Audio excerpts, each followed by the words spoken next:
Makanya uniknya dalam Islam adalah doa mau tidur dengan wiridan setelah sholat itu ajarannya Nabi banyak mau tidur. Wiridan subhanallah 33, alhamdulillah 33, Allahu akbar 33 dan disempurnakan seterusnya itu ijazah Nabi kepada Sayyidah Fatimah itu untuk mau apa? Tidur. Bismika wada'tu jambi wa bismika arfa'u, sampai doanya panjang. Allahumma aljatu zuhri ilaika, panjang sekali doa mau tidur. Saya yakin jenengan ndak hafal dan ndak. Paling ya bismika wada'tu jambi apa? Bismika Allahumma ahyawamu. Saya punya kitab namanya Hasyiatut Turmusi, dikarang ulama top Indonesia, namanya Syekh Mahfud At-Turmusi. Itu beliau cerita, Imam Al-Amudi itu ulama top, tapi dia itu unik, tiap ngajar santrinya itu ngajar matematika, ngajar ilmu eksak. Terus ditanya, sampai muridnya itu ragu, ini guruku masuk surga enggak, ini kiai kok hanya ngajar matematika. Ya kira-kira ngajar, ya seperti mahasiswa jenengan kan, ini rektor masuk surga enggak, ngomong teknik terus gitu loh. Tapi gurunya kayaknya enggak terima, disuudhoni santrinya itu enggak terima, karena beliau seorang wali. Murid-muridnya itu bermimpi. Ini penting saya ceritakan, mungkin agak aneh di dunia kampus ya, di bab ini. Kalau dalam teori kita, Pak On itu, mimpi sama nyata, melihat itu otoritatif mimpi. Ini yang agak aneh di ilmu pesantren. Jadi melihat jenengan langsung dengan mimpi itu otoritatif mimpi.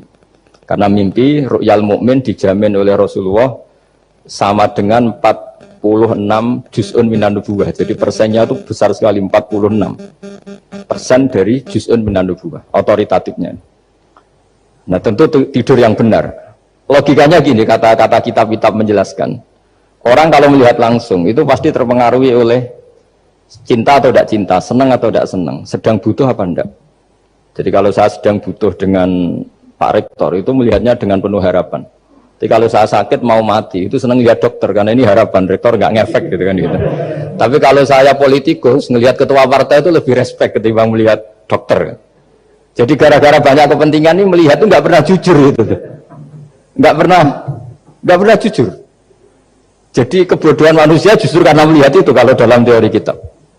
Makanya kalau dalam teori pesantren itu kebalik, anna sunyamun wa idza matu intabahu. Manusia itu hakikatnya tidur, baru setelah mati bangun. Misalnya kita di dunia nganggap uang itu penting, harta itu penting, jabatan penting. Setelah kita mati ternyata yang paling penting itu hanya sujud. Karena kamu itu kenangan ketemu Allah terbaik itu sujud. Yang kita anggap penting di dunia semuanya tidak penting. Yang kita anggap sepele kayak sholat ternyata itu super penting. Tapi sadar itu nunggu nanti di akhirat. Ya, saya ini termasuk syukur yang sadar sebelum sampai akhirat. Jadi termasuk orang yang beruntung gitu. Nah, kenapa mimpi itu begitu penting? Karena tadi ketika orang tidur itu off semua, sistem sarafnya, sistem apanya. Yang ada hanya pengendalian Tuhan. Karena dia tidak bisa mengendalikan dirinya sendiri.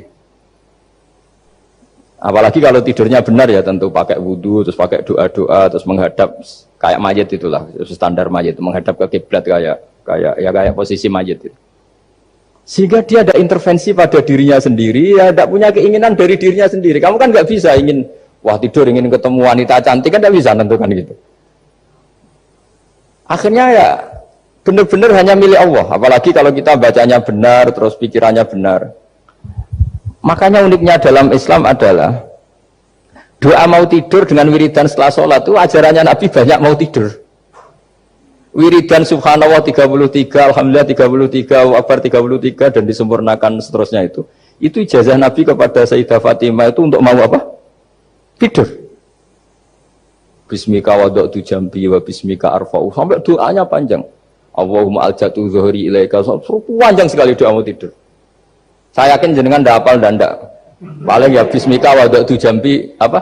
Bismika Allahumma ahyawamu. Itu sebagian ustadz bilang itu doa ngaji katanya. Oh, itu. Ada seorang ustadz saking mangkelnya, ibu sudah baca doa ngaji? Belum, tak juarai. Bismika Allahumma ahya, bismika wa amr. Wah itu kan doa mau tidur Pak Ustadz. Iya biasanya kalau ngaji tidur. jadi doa itu kalau itu doa mau. Akhirnya mimpi itu penting. Karena di situ manusia nggak punya nafsu, nggak punya keinginan, sehingga yang ada itu kata Nabi itu ada sittatun wa arba'una juz'an minan nubuwah.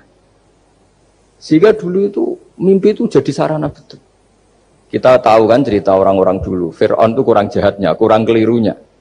Dia mimpi ada api dari Bani Israel yang membakar kerajaannya. Dan semua pentawilnya sepakat, itu maksudnya Anda akan dihabisin kerajaan Anda oleh bayi dari Bani Israel. Begitu juga raja zaman Nabi Yusuf, itu mimpi kalau ngalami ada 7 sapi yang gendut, dimakan oleh 7 sapi yang kurus. Jadi mimpi itu sarana, bahkan dari orang kafir.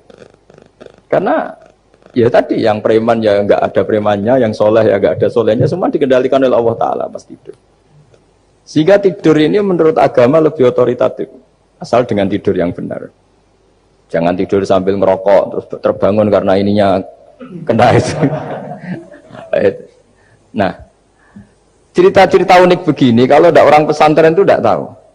Karena ini memang khas-khas pembalikan satu fakta yang diyakini orang banyak. Sehingga ulama dulu itu cerita, ini saya teruskan. Imam Amudi itu akhirnya murid-muridnya mimpi. Mimpi di situ tanya, Pak Ustadz, Anda masuk surga enggak ketika hidupnya hanya nerangkan matematika? Oh iya, saya bahkan enggak sekedar di surga. Malaikat dikumpulin Allah untuk mendengarkan presentasi saya ngajar matematika. Jadi kata dia cerita, Allah bilang gini ke malaikat, hei para malaikatku, kenapa kamu iman sama saya? Ya karena saya melihat engkau ya Allah, melihat kekuasaan engkau. Tapi imannya orang ini itu melebihi iman kamu. Wah ya tidak bisa, saya melihat engkau langsung, ini tidak melihat engkau langsung. Kenapa begitu yakin seperti yakin kita? Oh iya. Terus Imam Amudi, silahkan ajari matematika. Imam Amudi mulai ngajari matematika. Terus beliau ngajari ya sederhana.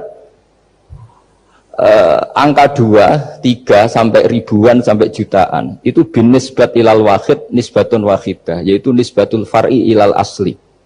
Hanya ngajar itu dok. Dunia ini apapun banyaknya variannya, apapun banyak makhluknya, itu semuanya adalah nisbatul far'i ilal asli. Angka 2 ya cabangnya 1, 1 juta ya cabangnya 1, semua itu dimulai dari 1. Jadi di mana-mana hitungan itu dimulai dari 1. Dan 1 ini harus ada, yaitu Tuhan. Matematika akhirnya malaikat, keren juga maksudnya. Keren juga maksudnya. Akhirnya Allah bilang, dan itu didawuhkan juga oleh Rasulullah SAW, tuba liman amana bi walam yaroni. Yang hebat itu imannya orang yang enggak melihat saya. Makanya masyhur itu malaikat ditanya Allah, siapa imannya yang paling kuat? Ya kita, karena melihat engkau langsung ya Allah. Para nabi. Terus tapi yang dari sekian pertanyaan itu jawab sama, yang paling ajaib adalah umat-umat Muhammad di akhir zaman, nggak menangi nabinya, juga nggak pernah lihat surga neraka, tapi iman sama saya. Dan mereka punya cara untuk imannya itu berkualitas sama dengan kamu para malaikat. Ya diantaranya dengan cara logika tadi yang saya utarakan tadi. Am khuliqu min ghairi syai'in am humul khaliqun. Kalau alam raya ini wujud, maka penyebabnya harus sesuatu yang wujud. Masa sesuatu yang nggak wujud menyebabkan yang wujud? Kalau angka 10 ada, 1 juta ada, pasti dimulai angka 1. Makanya nisbatus naini wal arba'ah ila ma la nihayatalaha, itu semuanya nisbatul far'i ilal asli. Semua angka berapapun jumlahnya itu binisbat ilal wahid adalah nisbatul far'i ilal asli. Itu cara-cara, makanya tadi kajian ilmu itu tidak ada habis-habis. Makanya perasaan saya itu kemungkinan orang Islam jadi ateis itu kecil, Pak Fatullah. Saya punya kitab, ini saya ulang lagi, kitab calon wali. Kenapa saya sering cerita wali? Kalau di kampus itu kan orang inginnya ya jadi dekan, jadi rektor, atau jadi menteri lah kira-kira gitu. Kalau di pesantren orang itu cita-citanya satu, ingin jadi wali. Ya supaya majelis ini barokah, saya tidak perlu cerita dunia kampus. Kalau ceritakan corong jong ya segoro lah. Bongso keinginan gitu kan tidak selera saya, juga ada dunia saya. Supaya sampai dapat ilmu ya saya cerita dunia. Itu kitab, saya punya kitab calon wali lah kira-kira, atau wali sudah wali top, namanya kitab Tasbihul Fuad, karangannya Sayyid Abdul Haddad. Itu beliau cerita, di antara ceritanya itu unik. Kata beliau begini, saya itu tidak khawatir orang Islam jadi murtad, apalagi jadi ateis, karena kalimat la ilaha illallah itu sahlatun qaribah, kalimat yang mudah sekali. Sehingga saya tidak khawatir orang Islam yang ketemu orang ateis, ketemu orang macam-macam, asal diajari kalimat ini secara benar. Terus beliau cerita, yang saya takut tuh mereka masalah perempuan dan harta. Kalau iman kayaknya enggak. Singkat cerita yaitu di kitab seperti itu. Singkat cerita saya ketemu banyak orang yang kuliah di McGill atau kuliah di Amerika, di Jerman, mungkin di Norwegia, di mana-mana di Australia, dan ketemu teman-teman yang di Korea Selatan juga. Mereka itu orang kebanyakan yang nyuwun sewu enggak keluarga kiai, tapi mereka enggak ada yang enggak tetap iman.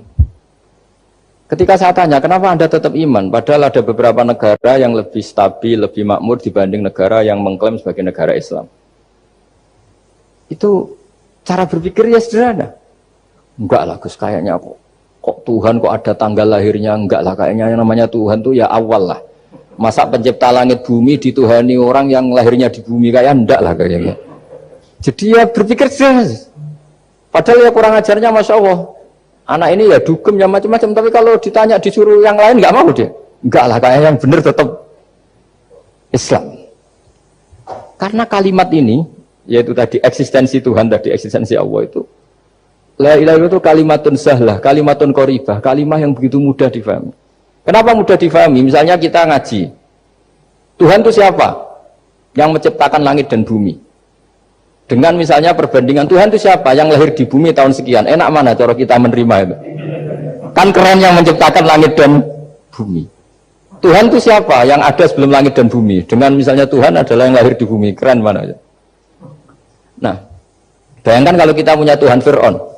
Sudah mati jadi tontonan kan. Terus gak keren maksudnya punya Tuhan kok seperti itu.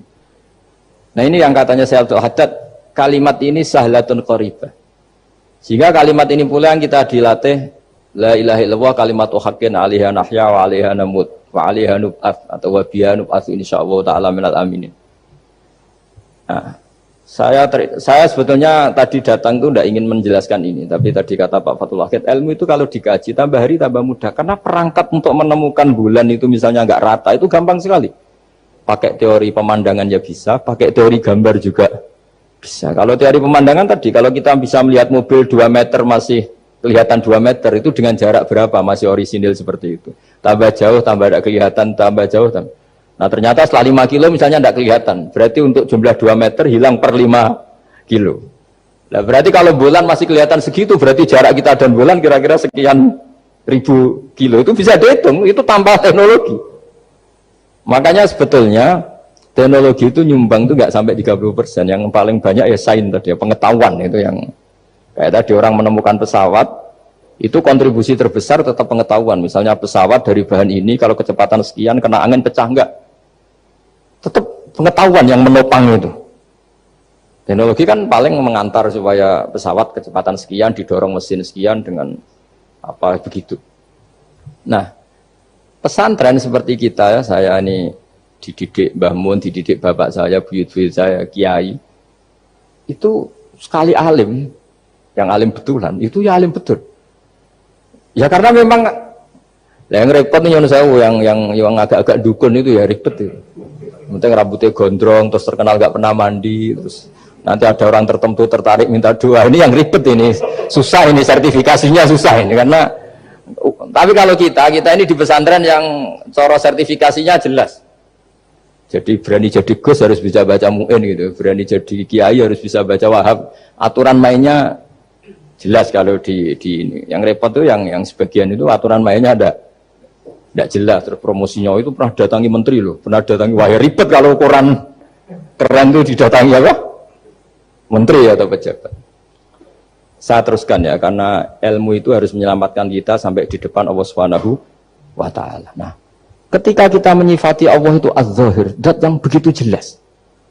Itu kalau kita kan kok begitu jelas padahal nggak bisa dilihat, terus kita sendiri tidak pernah melihat. Tapi eksistensi Tuhan sebagai Tuhan, yaitu al-wajibil wujud, itu jelas sekali karena nggak mungkin suatu yang wujud diciptakan oleh yang tidak wujud.